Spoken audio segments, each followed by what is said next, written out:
Қалайсыздар, қалдарыңыз қалай, жағдайларыңыз қалай, отбасыларыңыз аман ба?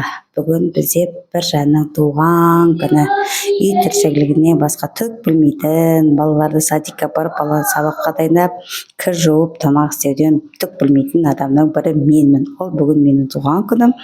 Бүгін менің туған күніме өзімше болып дайындалып жатқан кезім. Мына жерде деген мантымды нанын жайып, мантымды тарсылдатып түйіп жатқан бетім. Осы жерде пысықтығым сырсым, жолдасым маған неге айтпадың деп келіп, маған өзінше қолғабыс етіп жатқан беті. Мына жерде жан-жалғас жатқан. Ойлап қалмаңыздар, үйге кісі келеді екен. Үйге ешкім келмейді, бірақ енді келген жанға есік ашық деп айтамыз. Ойлап жатқан шығарсыздар, неге үйде, неге басқа жақта емес, неге қыдырып демалмайсың, күнде кешкіден үйдесің ғой деп айтатын шығарсыздар. Оған барғымыз келген, бірақ та менің екі ұлым бар, тынымсыз, отырғызмайтын, анда-мында кіріп кететін екі тынымсыз балапаным бар.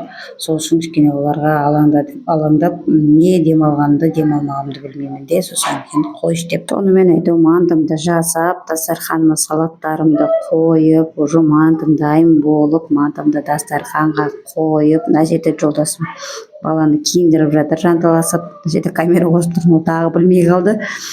Сонымен мантымды дайындап, әдемілеп, осындай отбасыма жақсылап тұрып дастархан жасап едім. Осылай туған күн аяқталды.